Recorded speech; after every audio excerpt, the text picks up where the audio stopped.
कल हम चर्चा कर रहे थे साधु की एषणा समिति। 5 समितियां होती हैं, ईर्ष्या, भाषा, एषणा, आदान निक्षेपण और सो गए। 5 समितियों का प्रकरण यहाँ पर चल रहा था। तो इसमें से एषणा और भाषा तो हम समझे, ईर्ष्या और भाषा हम समझे।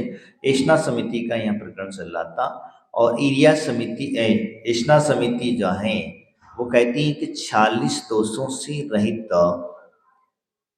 साधु मुनिराज जो होते हैं वो आहारचर्या आदि करते हैं।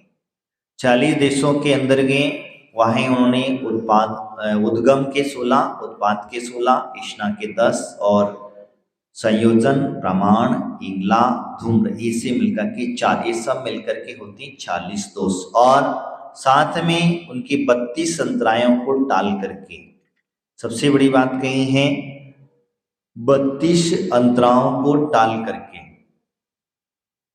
मुनिराज हमारे आहार आदि करते हैं। तो ये इस प्रकार से उन्होंने यहाँ पर कहा था कि टाल करके वहीं, और सबसे बड़ी बात कहते हैं रसना इंद्रिय की लुप्तता छोड़ करके। समझ में आया?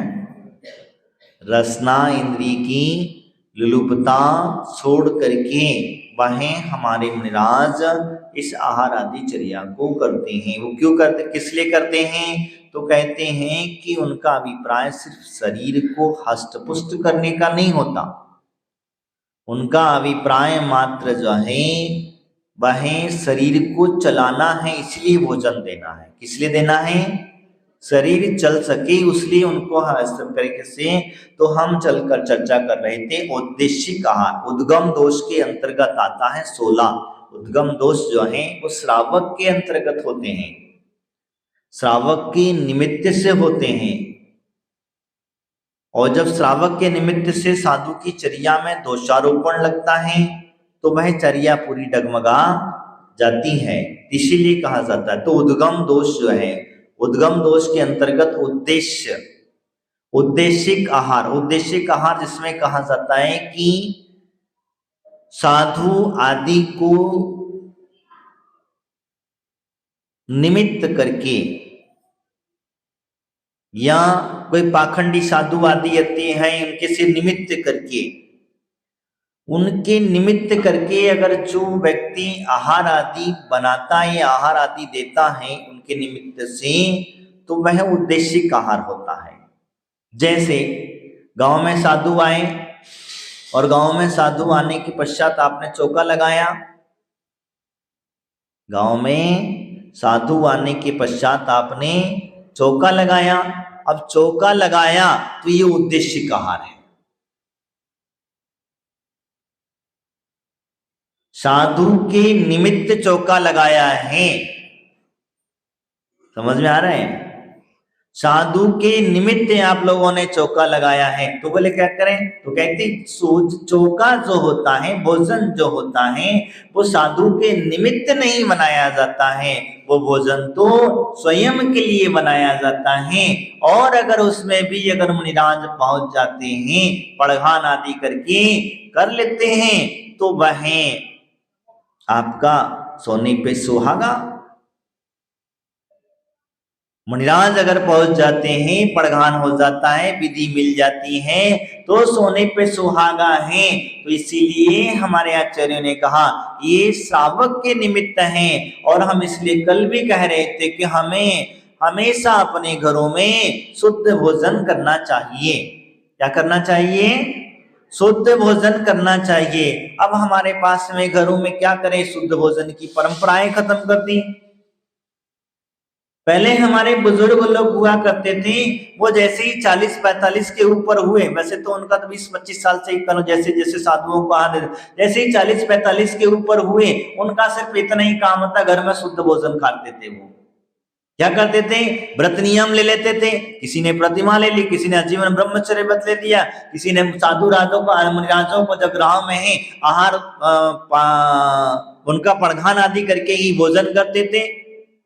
अब आज तो बुड्ढे बुड्ढों को कह दो कि भैया तुम नियम ले लो, तो कहते ना बाबा अभी तो खाने का मौका मिला है और तुम हमें छुड़ाने की बात करते हो।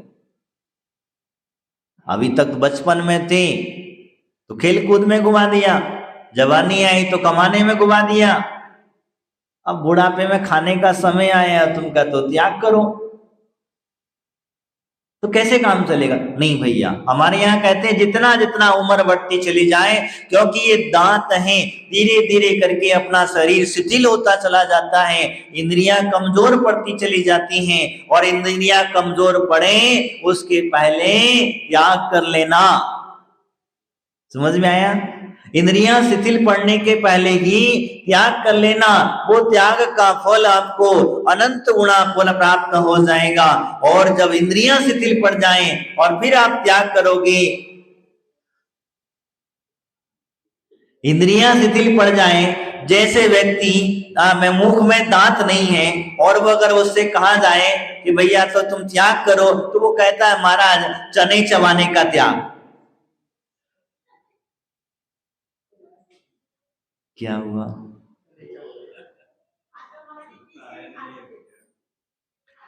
चना चबाने का त्याग, खाने का त्याग नहीं कर रहे हम, क्या कह रहे सुन लीजिए पहले।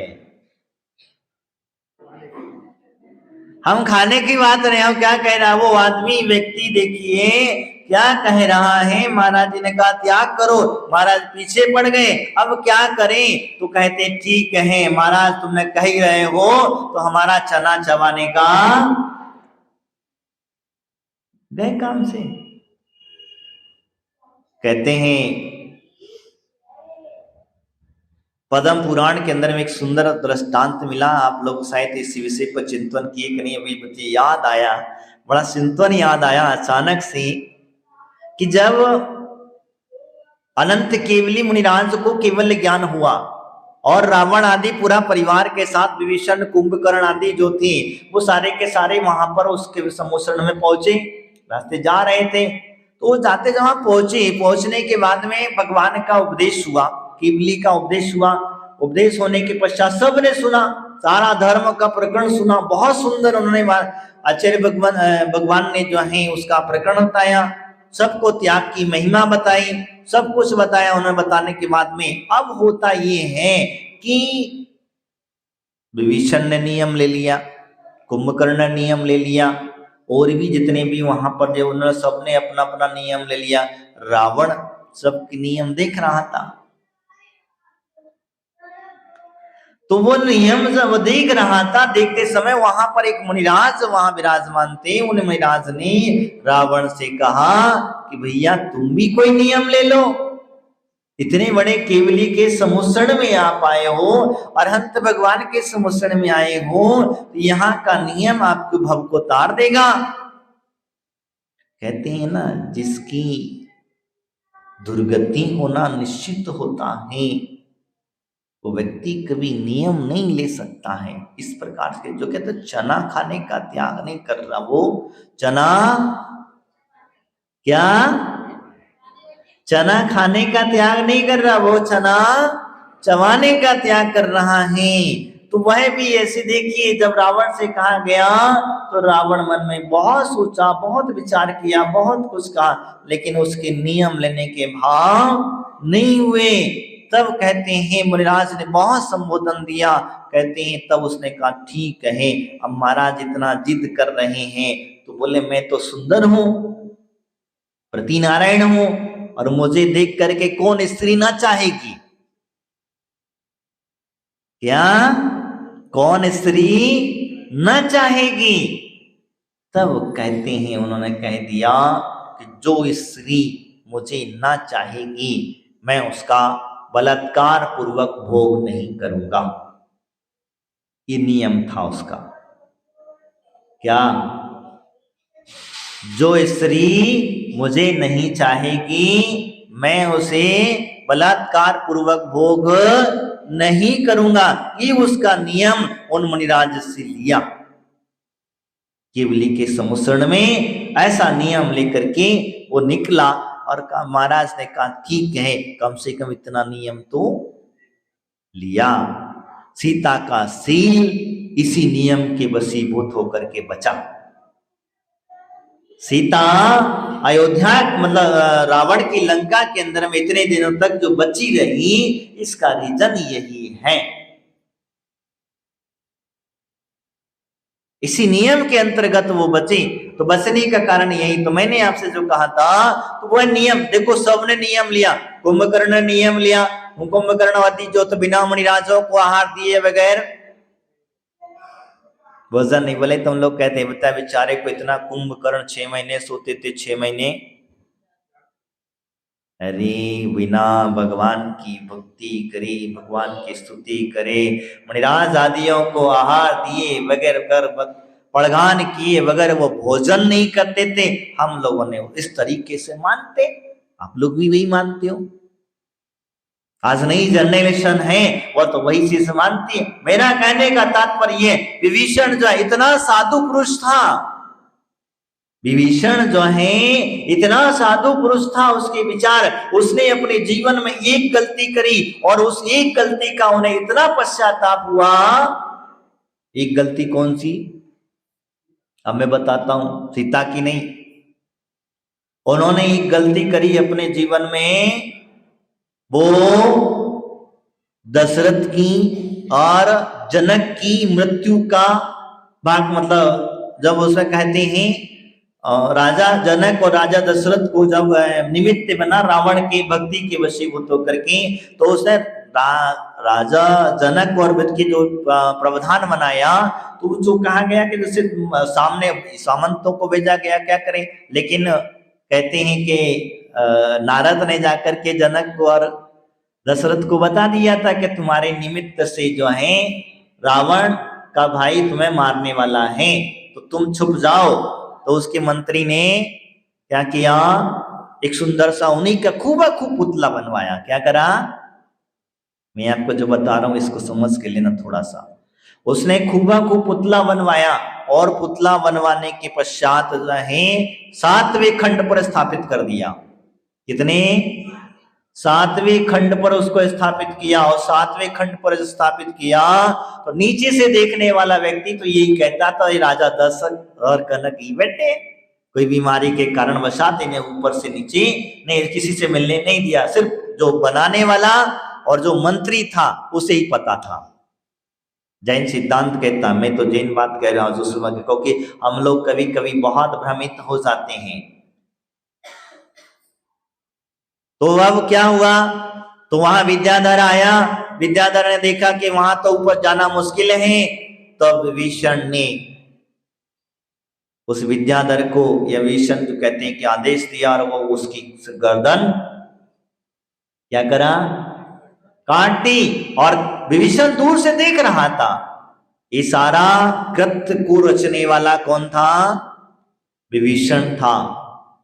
ये सारा का सारा कृत्य इन दोनों को मरवाने वाला जो था विभीषण था।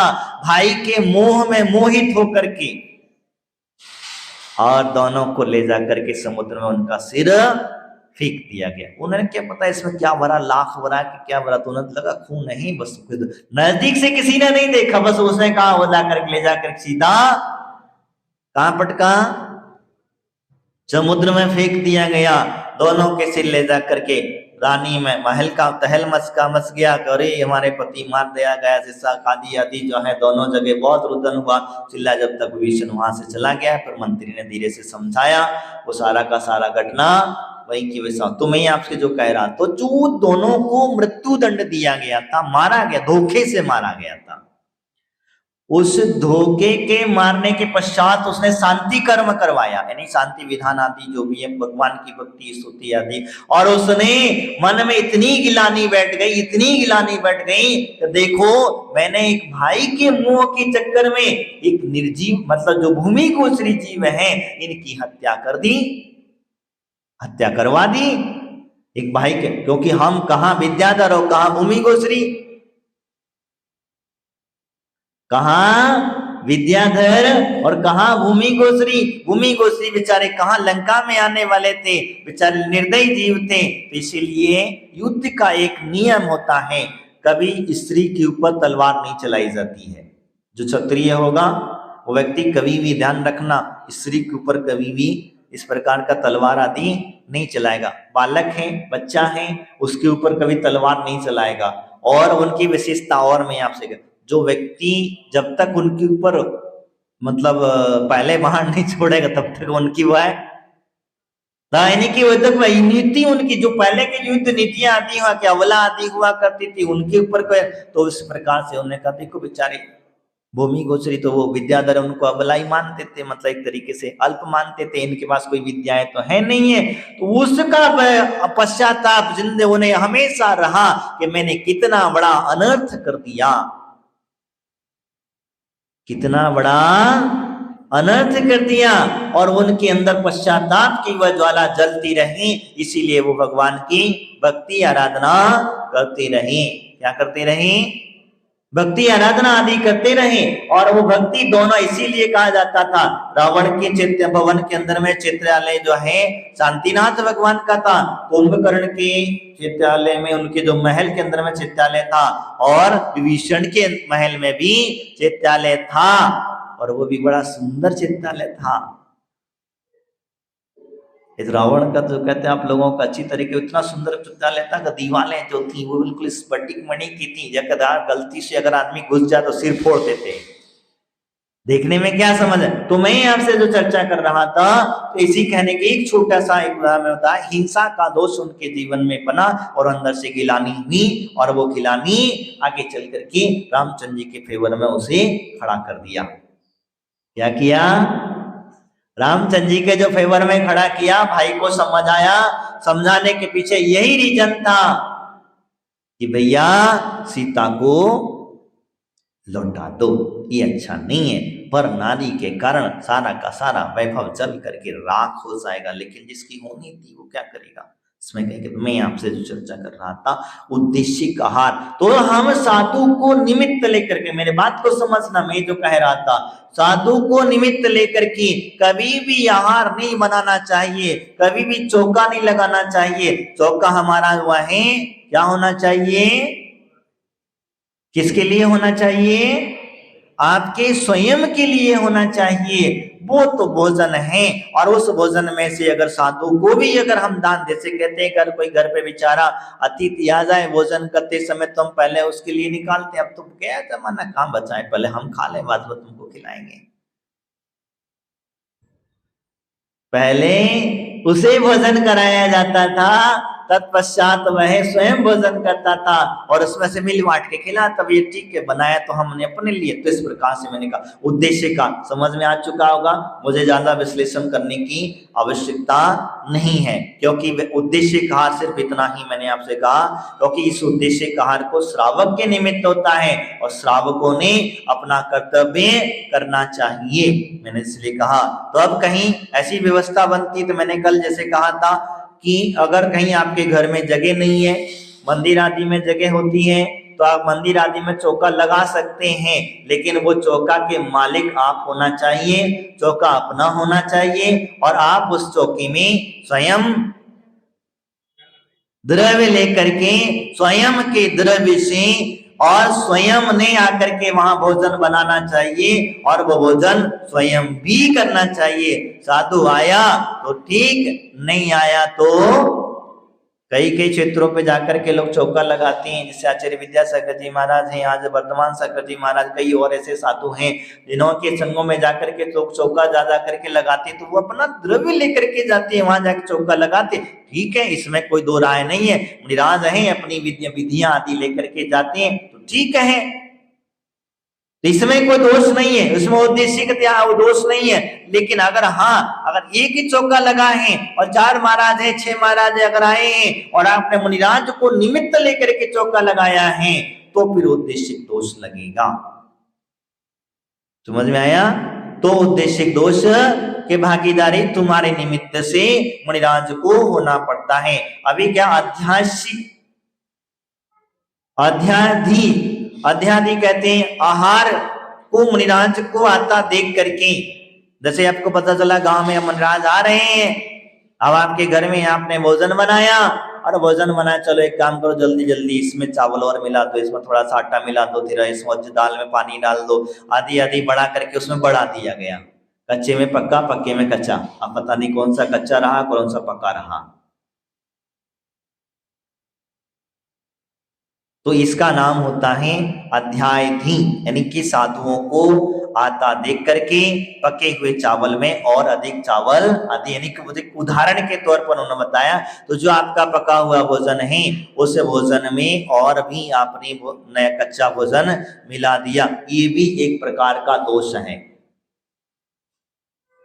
ये भी एक प्रकार का दोष है। मैंने शायद बीच में एक घटना बताई होगी ना, बताई, छोटा सा टाइम, शांति सागर जी महाराज के एक गांव में, चौका गांव का नाम मुझे याद नहीं आ रहा है, एक गांव के अंदर में पूरे गांव में चौका लगे हुए थे, पूरे गांव भर में ऐसा कोई घर नहीं था जहां वो लोग महाराज का पड़गान नहीं करते हो। जीने की पहचान तो वास्तविकता यही है कि पहले साधु का पड़गान करें, द्वार प्रक्षालन करें, तत्पश्चात भोजन करें, तो श्रावक है।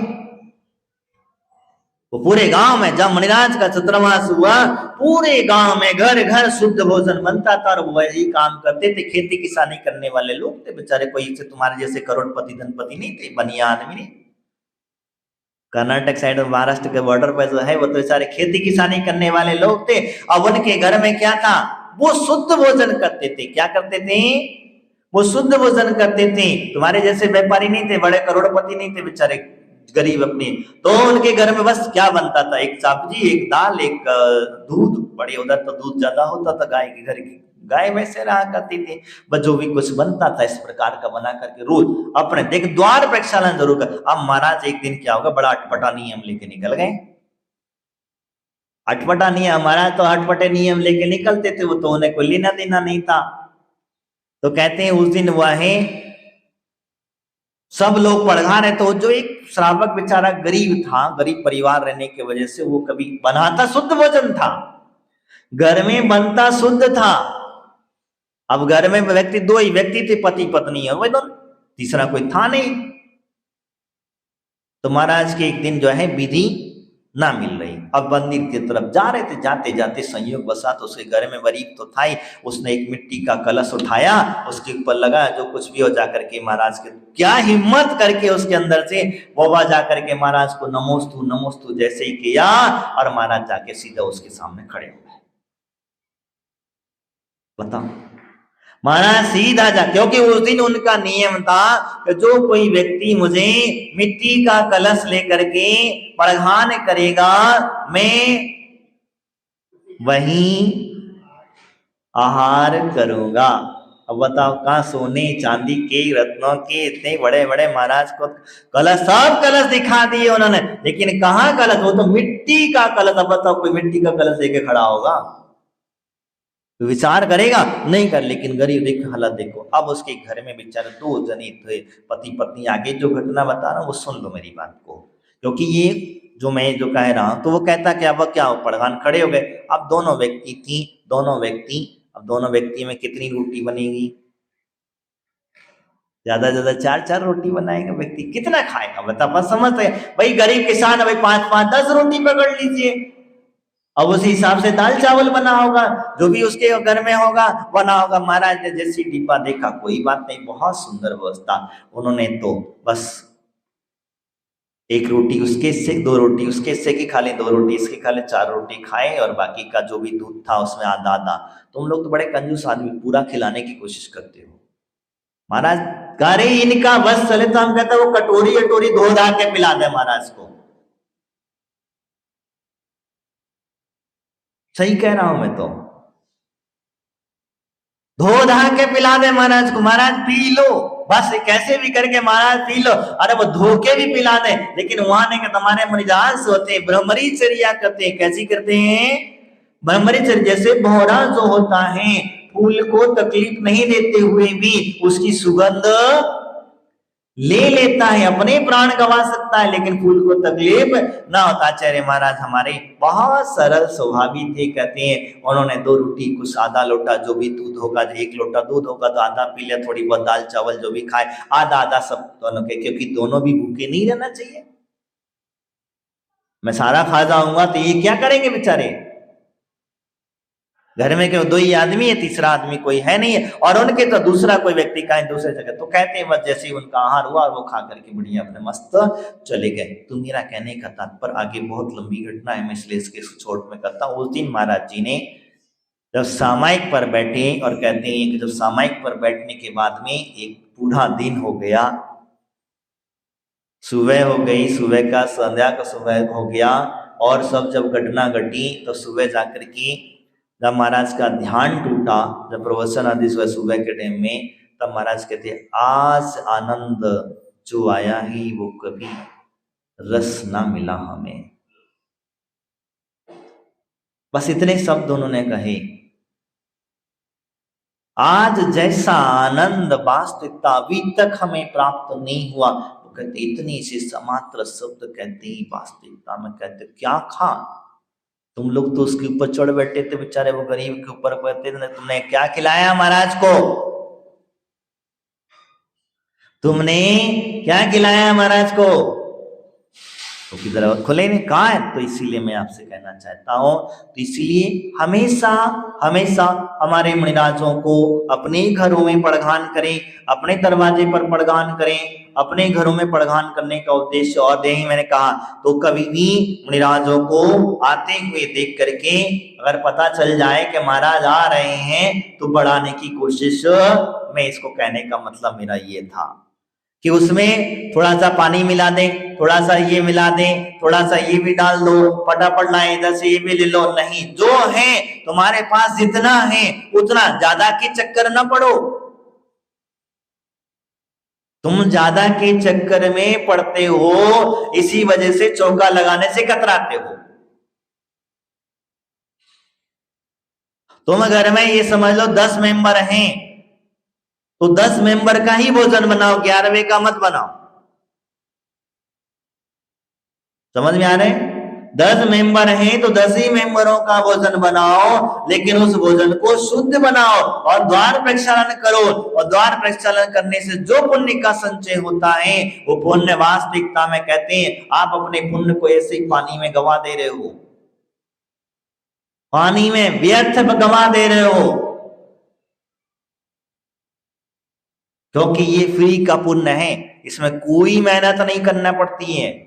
तुमने ना तो दान पैसा इकट्ठा खर्च करना है, ना तुमको करोड़ों रुपया की बोलियां लेनी है, ना तुम्हें कहीं कुछ करने जाना है, कुछ नहीं है, बस जाना है, जो भोजन बना है बस उसी में ही क्या करना है, दरवाजे पे 2 लोटे 4 लोटे 6 लोटे जो भी है, हाथ जोड़कर जैसा भी खड़ा होना है वैसे खड़े हो जाना, और उसके जैसा पुण्य मैं कहता हूं, आप जितनी पूजाएं करते हो मैं कहता हूं ठीक है करिए, वो पुण्य अपनी जगह पर है, लेकिन आहार दान जैसा पुण्य वास्तविकता में कहीं नहीं है। तो जिंदगी में कभी विचार मत करना कि हमने तो एक दिन आहार लगा चौका लगा लिया, 2 दिन चौका लगा लिया, बस हो गया हमारा काम। एक दिन चौका लगा लिया, 2 दिन चौका लगा दिया, हमारा हो गया काम, हमारा नंबर आया था, 1 दिन के लिए था, 2 दिन के लिए था, बस हो गया काम। अरे मैं कहता हूं क्या भैया बाकी के दिन आप भूखे रहोगे? हाँ, क्या आप साल में 2 ही दिन खाते हो, कि 4 महीने में 2 महीने खाते हो, कि मांसोपासी बन गए हो? तो घर में ऐसी व्यवस्था बना करके रखना। बंधुओं, हमारी पूर्व माताएं बहनें, हमारे पूर्व बुजुर्ग लोग जो हैं, घर में ये व्यवस्था हुआ करती थी कि अगर कोई भी साधु कभी भी अगर उनके खबर मिल जाती थी, बेटाइम चला जाता था, अगर पढ़ा खबर मिलना कि महाराज आए हैं, बस मुद्रिका लेके निकले हैं, तो हमारी माताएं बहनें जो हैं तुरंत दरवाजे पर जाकर के खड़ी हो जाया करती थी, उन्हें अलग से चौका लगाने की आवश्यकता नहीं पड़ती थी। आज ये परंपरा टूट गई है, और परंपरा टूटने के पीछे बहुत हमारा समाज नीचे जा रहा है। ये पुण्य को करोड़ों रुपया खर्च करने की जरूरत नहीं है आपको। आपको फ्री का रास्ता बता रहा हूं मैं, तो कोई मेहनत करना नहीं है तुमको, सिर्फ बस इतना ही है, क्योंकि जिस भोजन को जब गए। और ध्यान रखना, अगर कोई मुनिराज रिद्धिधारी आ जाए, कोई सिद्धिधारी आ जाए, तुम्हें क्या पता चलेगा? कुछ नहीं पता चलेगा। संयोग वसात तुमको लगता है कि अभी भाई वर्तमान में मुनिराज हैं, तभी हमें कहीं तुम्हारे नियम पड़ जाए और कहीं कोई आकाश मार्ग से रिद्धिधारी मुनिराज अगर विहार करके जा रहे हैं और उन्होंने कह दिया कि भाई हमें तो यहाँ इस गांव में नगर में चौका लगेगा तो खाएंगे, नहीं तो तब क्या होगा? तुम कहते हो पंचम काल रिद्धिधारी कोई मुनिराज ही नहीं आते, अरे तुम्हें क्या करना है? हमारे हम 3 मुनिराजों में रिद्धिधारी मुनिराज समझिए ना। तो इसीलिए मैंने आप लोगों से कहा कि हम चावल आदि नहीं मिलाना चाहिए। पूती दोष तीसरे नंबर पर कहते हैं, पूती दोष। पूती दोष का मतलब होता है प्रासुक तथा अप्रासुक दोनों को मिला देना, पूती दोष कहा जाता है। आधा कोई प्रासिक है, आधा कच्चा है, आधा पकाने के। जैसे जल कुछ गर्म है और कुछ ठंडा है, अब आपने उस ठंडे में गरम जल पटक दिया है, गरम जल में ठंडा जल पटक दिया, मिला दिया, वो तो प्रासुक हो गया। बोलेंगे नहीं, ये पूती दोष है, ये दोष होता है। गरम है तो गरम रखिए, ठंडा है तो ठंडा रखिए। अब कई बार आप लोग क्या करते हैं, मैं तुम्हारी एक गलती बताता हूँ। आपके आजकल